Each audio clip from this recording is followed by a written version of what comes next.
Today I'm going to be visiting some Nevada ghost towns. First time for me doing ghost towns in this state. And Nevada definitely has a lot of ghost towns, mostly around the mining industry. And so I'm not very knowledgeable on that. So I'm sure there's probably people from Nevada watching this, and they're thinking, that I probably don't know what I'm talking about. And kind of I don't. But I am curious to find what I can and show you what I can. There's so many in Nevada, and these are all along kind of the US 50 area.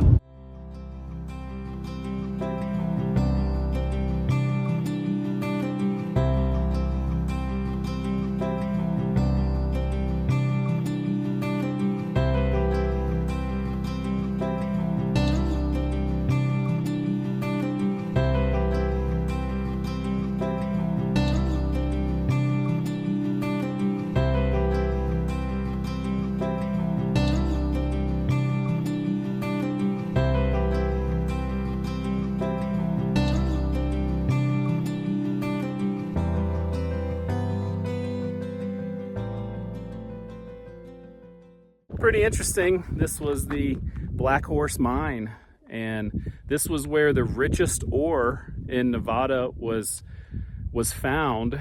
It wasn't here very long. It was only 1906 to 1913, and there was like $1 million worth of ore in that short period of time. The town grew to like 400 people. There were buildings all over here, hotels, saloons, and restaurants and all that kind of stuff. And now it's kind of interesting. You can walk right up to this hole in the ground. They have it protected, so you don't fall in it, I guess. But pretty interesting to come up here. It's certainly down a winding road, and I believe there's a cemetery a little bit kind of further down the road too, so we'll go see if we can find that. But pretty cool and really tucked out of the way. Very quiet back here.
It's interesting, there's a lot of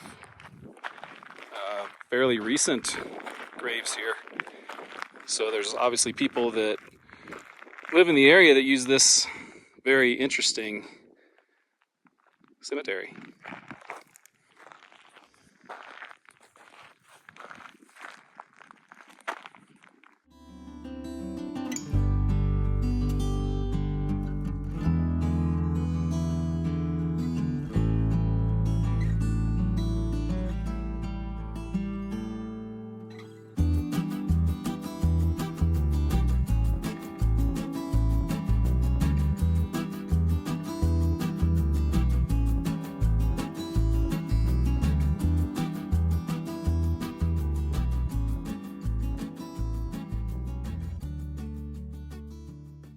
Down there behind me, this is Oseola, and it's private property, so you can't really go down in there.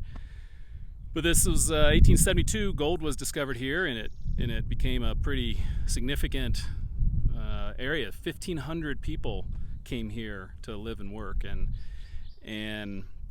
but water was difficult to get here. So the scarcity of water, and then over time, when the mining calmed down, this became a ghost town. And there's still some things down there. It was, I think I read, until about 1940 there was you know, things, activity, maybe part of a town, and then a fire happened and destroyed much of that. But there's still some things here. I think there may be still some people that live maybe up in these hills, but you can't get down in there. But we'll do a little drone shot and we'll give you a little perspective of the area.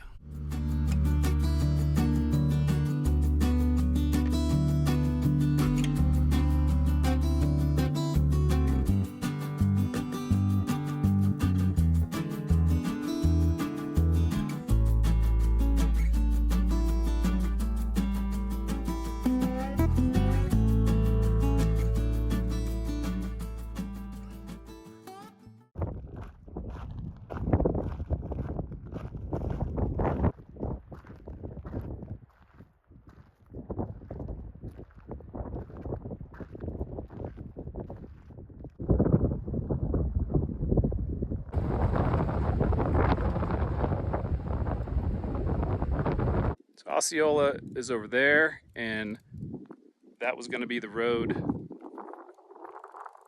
the way. And then I saw this over here, so I took a detour.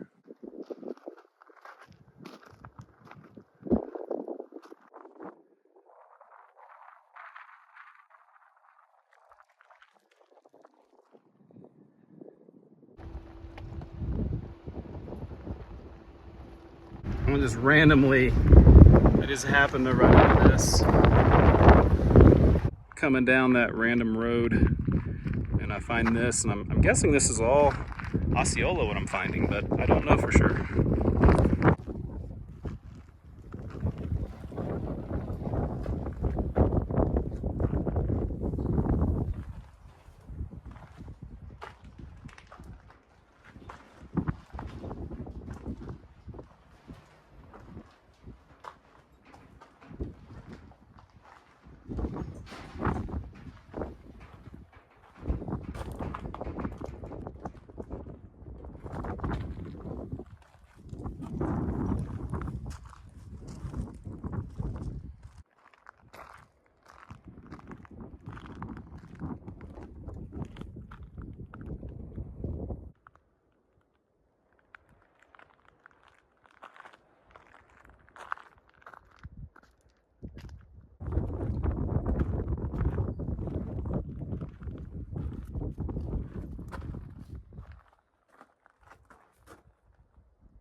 I just came down that road right there, heading back towards US 50.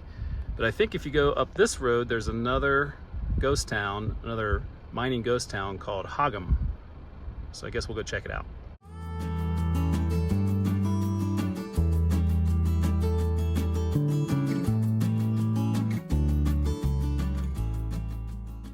Originally in the 1880s, it was a small mining community, 25 people or so. They had a revival in the 1910s to about 50, and then by 1920, I think it had pretty much vanished. And now there's a house along the way that has, you know, a little mining remnant or two.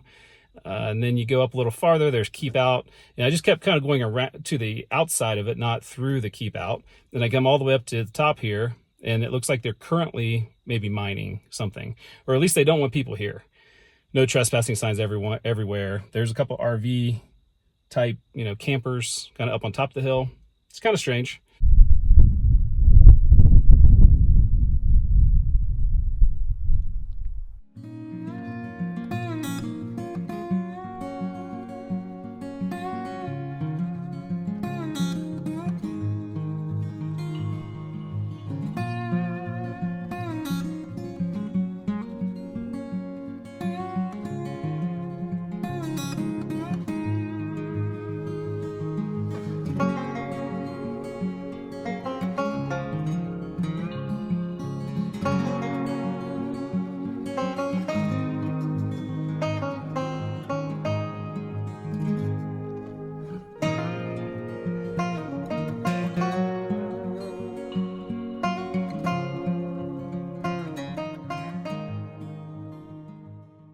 Behind me is the Taylor mine, and this was a big place.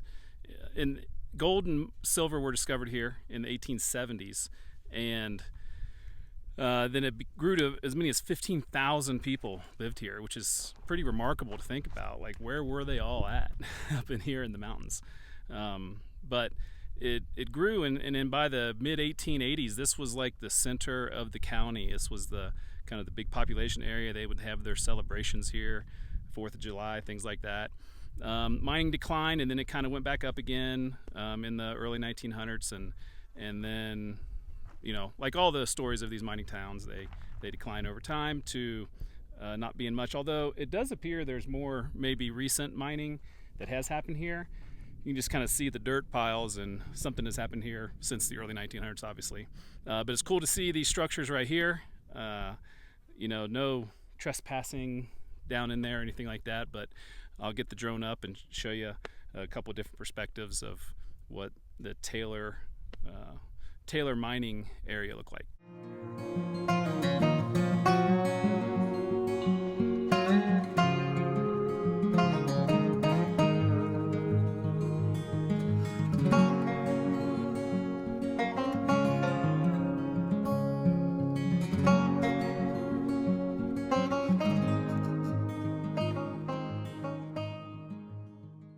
You can see how much it's raining right there. Nice and blue skies over there. Blue skies back here. But is that gonna come this way? I don't know.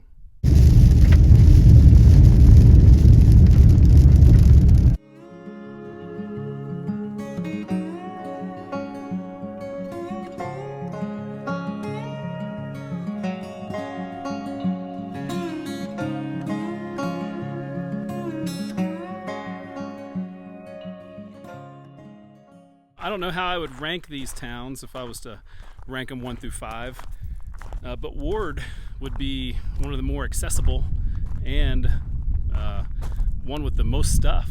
Now Ward, there's some more modern things here. There was mining in the 1880s, and population grew to 1,500, and it was known as kind of an outlaw town. Not a lot of laws, a lot of vigilante justice, a lot of hangings for people that were kind of screwing up or not towing the company line. But then, you know, that waned in terms of the mining, and then it came back again in the early 1900s and went down again, and then also came back again in the 1960s. So even up farther up the path here, you can see there's mining up through here. This is a whole mining district. Has some pretty interesting things. There's a cemetery, there's a old town site that has some charcoal ovens. I'll show you all those. But definitely, if you're in this area and you like the ghost town history, the mining history, Ward is a must-see place to go.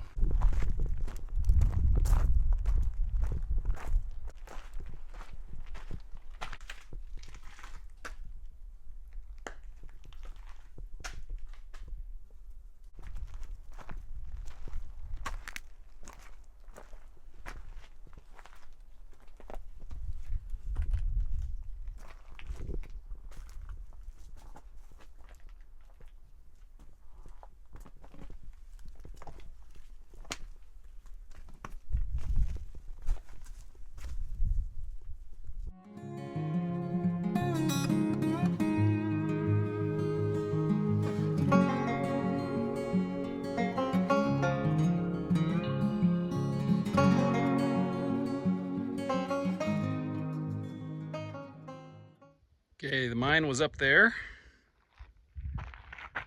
and then here's where the town site was.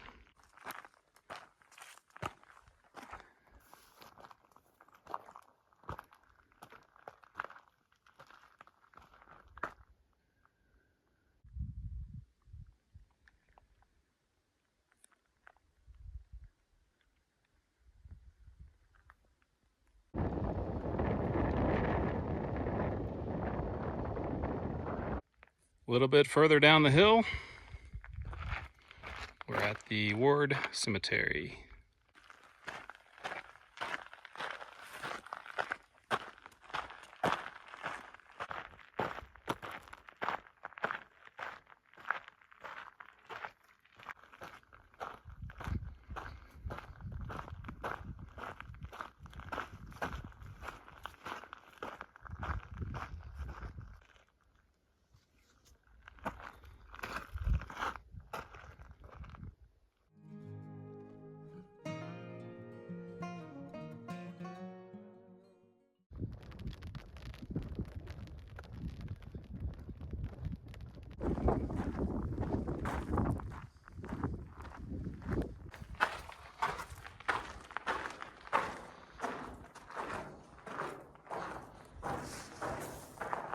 These are very interesting. Here at the Ward Mining District is the Charcoal Ovens State Park. Actually, they have RV camping and variety of things. And these charcoal ovens are quite interesting to see. I saw some of these previously last year on the Oregon Trail.